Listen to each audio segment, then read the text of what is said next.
चलो प्यारे बच्चों, क्लास 10 के प्यारे बच्चों, आपका न्यू वीडियो लेक्चर सेशन में आपका वेलकम है। पिछले क्लास में हमने आपको बता दिया था कि अम्ल क्या होते हैं, क्षार क्या होते हैं और अम्ल की क्षारकता क्या होती है। इसके आधार पे अम्ल कितने प्रकार के होते हैं, ऐसे क्षार क्या होते हैं, क्षार की अम्लता क्या होती है, इस आधार पे क्षार कितने प्रकार के होते हैं और इन सब का जो यूज होता है ये वास्तव में क्षार के तमाम गुणों के अध्ययन के साथ साथ हम यहाँ पर इनका जो तुल्यांकी भार होता है, याद करिए जब आप लोगों को हम सांद्रता वाला टर्म बता रहे थे तो सांद्रता में एक शब्द आता है नार्मलता या नॉर्मलिटी। तो नॉर्मलिटी निकालने के लिए हमें तुल्यांकी भार की आवश्यकता पड़ती है। इसी प्रकार जब आप मोलरता पढ़ेंगे तो मोलरता पढ़ते समय आपको अणुभार की आवश्यकता पड़ेगी, वैसे भी आपको अणुभार निकालने आना चाहिए। तो इस वीडियो में आज के क्लास में हम आपको अणुभार निकालना और साथ ही साथ अम्ल का अणुभार, अम्ल का तुल्यांकी भार, इसी प्रकार क्षार का अणुभार और क्षार का तुल्यांकी भार हम बताने की कोशिश करेंगे।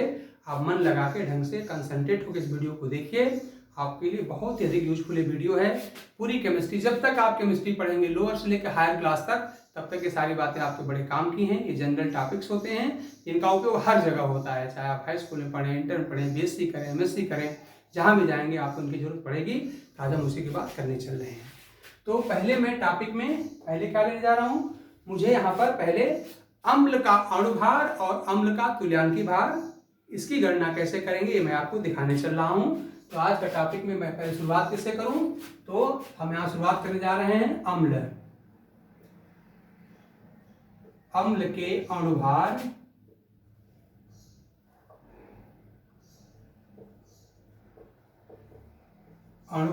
एवं तुल्यांकी भार की गणना ये हम आपको सिखाने जा रहे हैं। देखिए, मतलब calculation of molecular weight and equivalent weight of acids, अम्ल के अणुभार तुल्यांकी भार की गणना, ये हमारा आज का टॉपिक है। और हम बड़े पॉपुलर एसिड्स आपके सामने ले रहे हैं। जैसे मान लीजिए मैं यहाँ पर लेने जा रहा हूँ आपका एक, मैं ले रहा हूँ HNO3 नाइट्रिक अम्ल, यही शुरुआत हम कर रहे हैं।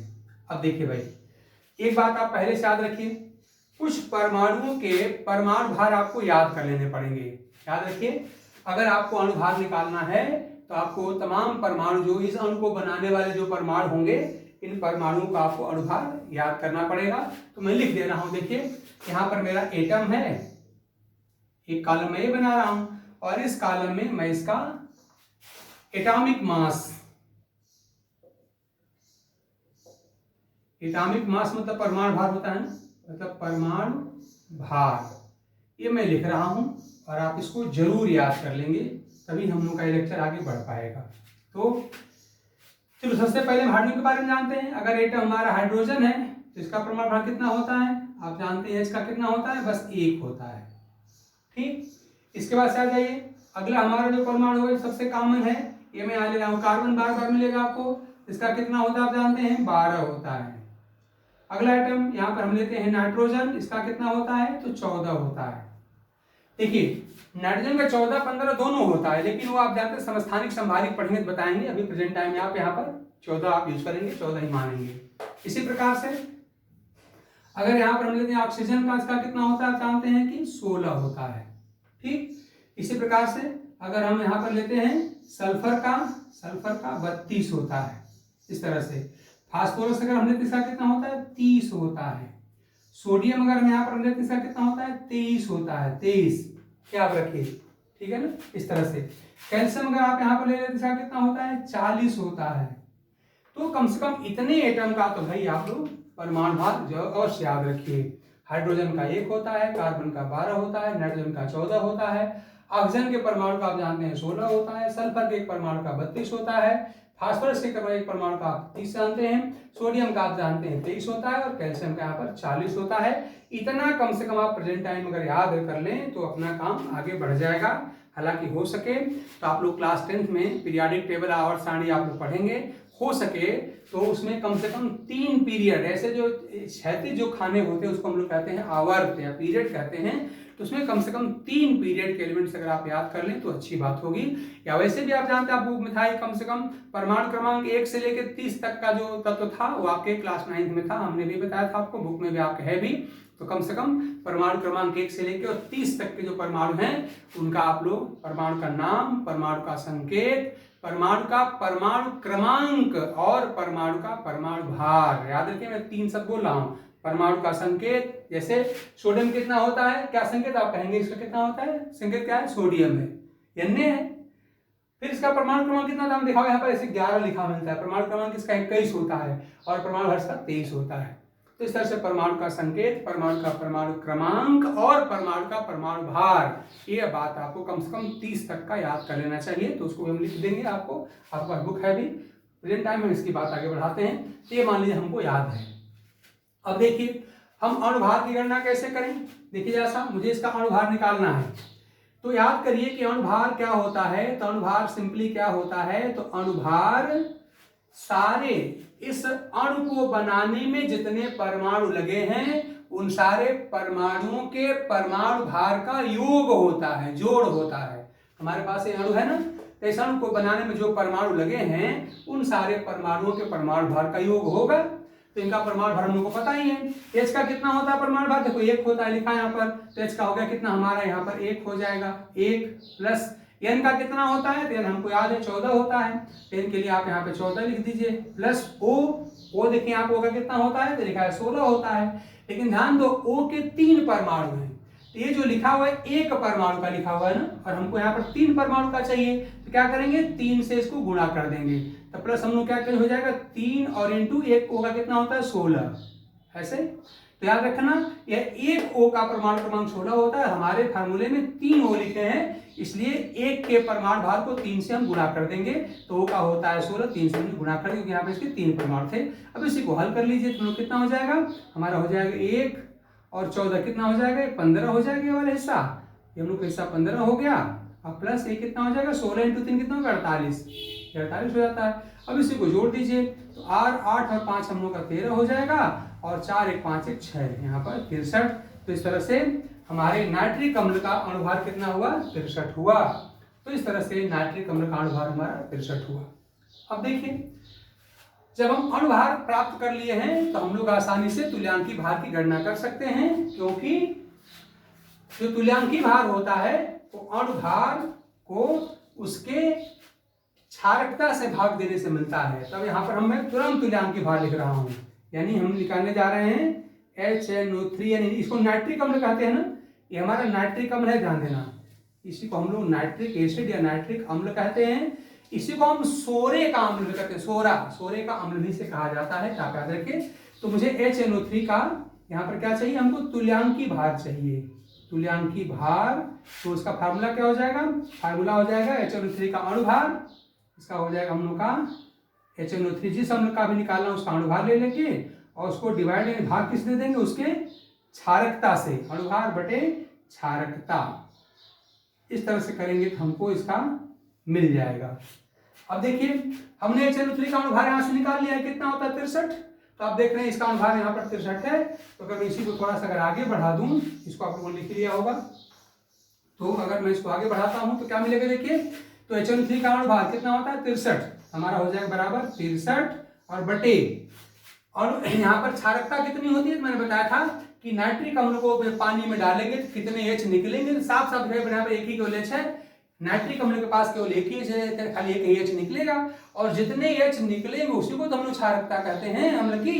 तो खाली एक H निकलेगा, हमने आपको पहले ही पढ़ा दिया है कि अम्ल की क्षारकता क्या होती है। तो अम्ल के एक अणु को पानी में डालने पर जितने H आयन बाहर निकलते हैं वो इसकी क्षारकता कहलाती है। तो देख रहे हैं इसके पास खाली एक ही तो हाइड्रोजन है, तो एक H निकालेगा, और जितना H निकालेगा उतना ही उसकी क्षारकता होती है। तो चाप का एक ही तो है ना, क्षारकता एक हो जाएगी, 63 बटा 1 यानी कि मिल जाएगा 63। इसका मतलब हम कह सकते हैं कि नाइट्रिक अम्ल का अणुभार भी 63 होता है और उसका तुल्यांकी भार भी 63 होता है। ध्यान दीजिए नाइट्रिक अम्ल का, ये वाला जो नाइट्रिक अम्ल हम लोग पढ़ रहे हैं यहाँ पर, ये नाइट्रिक अम्ल, इसका अणुभार भी 63 होता है और इसका तुल्यांकी भार भी 63 होता है, दोनों समान होते हैं। इससे हम एक बात का निष्कर्ष निकाल सकते हैं। देखिए जिन अम्लों में खाली एक हाइड्रोजन होगी, ध्यान दो, जिन अम्लों में खाली बस एक हाइड्रोजन होगी, यानी जो एक क्षार की अम्ल होंगे, जैसे नाइट्रिक अम्ल हो गया, हाइड्रोक्लोरिक अम्ल हो गया, इन सब में क्या होगा कि इनका अणुभार और तुल्यांकी भार दोनों समान होता है। यानी जिन अम्लों की क्षारकता सिर्फ एक होती है, उनका अणुभार और तुल्यांकी भार दोनों समान होता है, क्योंकि तुल्यांकी भार प्राप्त करने के लिए हम क्या करेंगे कि अणुभार को क्षारकता से विभाजित करेंगे, डिवाइड करेंगे, भाग देंगे। और हम जानते हैं किसी भी संख्या को एक से भाग देने पर संख्या का मान नहीं बदलता, इसलिए जिनका यहाँ पर क्षारकता एक होती है, उनका अणुभार और तुल्यांकी भार दोनों ही समान होते हैं। तो इस तरह से हमने आपको नाइट्रिक अम्ल का अणुभार और तुल्यांकी भार निकाल के दिखा दिया। अब मान लीजिए, अब हमको क्या करना है, अब हम थोड़ा सा अपना उदाहरण बदलें। अब हम यहाँ पर आपके सामने एक डाई बेसिक एसिड लेने जा रहे हैं। अब मैं यहाँ पर सल्फ्यूरिक अम्ल की बात करने जा रहा हूँ उदाहरण में। तो अब मेरा जो अगला अम्ल है वो है सल्फ्यूरिक अम्ल। सल्फ्यूरिक अम्ल ये हमारा हो गया सल्फ्यूरिक अम्ल। सल्फ्यूरिक अम्ल, इसी को हम लोग गंधक अम्ल भी कहते हैं। सल्फ्यूरिक अम्ल गंधक अम्ल कहा जाता है। इसका फार्मूला होता है H2SO4, इसका फार्मूला होता है H2SO4। इसी को हम लोग तेजाब भी कहते हैं, यही तेजाब भी है, यही गंधक का अम्ल भी है, और यही आपका सल्फ्यूरिक अम्ल भी है। तो हम लोग इसका अणुभार और तुल्यांकी भार निकालने चल रहे हैं। तो मान इसका H2SO4 का हम यहाँ पर पहले निकाल रहे हैं नंबर 1 पर अणुभार। हम पहले इसका अणुभार निकालने चल रहे हैं। देखिए, अणुभार निकालने का हमने तरीका बता दिया था कि जितने भी परमाणु यहाँ पर हैं, सबके सारे परमाणुओं के परमाणु भारों का योग ही उसका अणुभार कहलाता है। तो देखिए, हमारा H है और H के 2 परमाणु हैं। एक H का कितना होता है, एक H का 1 होता है, तो 2 का कितना हो जाएगा, 2 × 1। तो हम लोग क्या मिलेगा, देखिए आसान, हम लोग को मिल जाएगा 2 × 1। 2 क्यों लिखा, क्योंकि यहाँ पर 2 परमाणु हैं। और 1 क्यों लिखा, क्योंकि H का परमाणु भार 1 होता है, ये हो गया। प्लस अब सल्फर आया, सल्फर कितना होता है, हमने लिस्ट आपको लिख के दिया था, उसमें क्या होता है, 32 होता है, जोड़ लीजिए। तो सल्फर का परमाणु भार याद कर लीजिए आप लोग, 32 होता है। और प्लस O का कितना होता है, 1 O का 16 होता है। और यहाँ कितने O हैं, 4 हैं, क्या हो जाएगा, 4 × 16। हम लोग का हो जाएगा 4 और × 16। बस अब इसी को हल कर दीजिए आप, तो क्या मिल जाएगा, 2 × 1 यहाँ पर हम लोग का 2 मिल जाएगा। अब प्लस हम लोग का 32 ऑलरेडी है, अब प्लस 4 × 16 कितना है, 16 चौके 64, हम लोग का 64 मिल जाएगा। अब बस इसी को आप जोड़ दीजिए, कितना आ जाएगा, जोड़िए अपना, क्या हो जाएगा, 4 और 2 6 और 2 8, ये इधर से 8 आ गया। और फिर 6 और 3 9, 98। तो आप देख रहे हैं इसका अनुभार कितना हो गया, 98। H2SO4 का अनुभार कितना आ गया, 98। ये हो गया हम लोग का। अब जब इसका तुल्यांकी भार चलो निकालते हैं। तो अगर मैं इसका तुल्यांकी भार निकालने के लिए आपसे कहूं, तो मुझे अब H2SO4 का तुल्यांकी भार निकालना है। तो तुल्यांकी भार का फार्मूला मैंने आपको बता दिया है। ये फार्मूला क्या होता है, ये होता है उस अम्ल का अणुभार। तो इसका होता है ऐसे, फार्मूला क्या है, अणुभार और बटे क्या होता है, अम्ल की क्षारकता, बटे अम्ल की यहाँ पर हो जाएगी क्षारकता। ये इसी फार्मूले में मान रख दीजिए, आपके सामने साफ साफ दिखाई दे रहा है। हम अणुभार निकाल चुके हैं, कितना होता है H2SO4 का, 98 होता है। ये हमारा हो जाएगा 98 और बटे क्षारकता।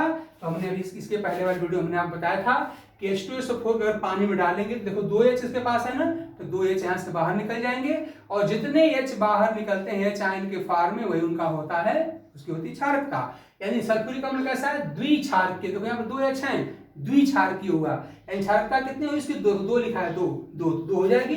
तो 98/2 यानी कितना हो जाएगा, यहाँ पर 49 यानी 49 हो जाएगा। तो आप देख रहे हैं कि H2SO4 का आप देख रहे हैं कि अणुभार यहाँ पर 98 मिला, और इसका तुल्यांकी भार क्या मिला, हमको 49 मिला। तो इस तरह से हम किसी भी अम्ल के अणुभार और उसके तुल्यांकी भार की गणना हम आसानी से कर सकते हैं। हमने एग्जाम्पल लेके आप बता दिया। अब कोई भी एग्जाम्पल आपके सामने आएगा तो आसानी से आप उसको कर लेंगे। कितना हुआ, आज आपको बता दिया कि कैसे अम्ल का तुल्यांकी भार, अम्ल की क्षारकता और अम्ल का अणुभार निकाला जाता है। तो आप इसको ढंग से रिवाइज करिएगा। इस पर और आपको हम क्वेश्चन देंगे, उसको भी सॉल्व करिएगा। और फिर अगले वाले वीडियो में हम ऐसे ये सारी बातें आपको क्षार के बारे में बता देंगे कि किसी क्षार का अणुभार और तुल्यांकीय भार कैसे निकाला जाता है। तो इस तरह से आज आप इसको यहीं पे रोकते हैं क्लास को। आप इसको ढंग से पढ़िए, रिवाइज करिए, जो भी डाउट हो डाउट को नोट करिए। और जब भी आपके पास टाइम टेबल ऑलरेडी है ही है, तो जो भी आपका टाइम टेबल केमिस्ट्री का आएगा, साइंस का आएगा हमारा वाला, उस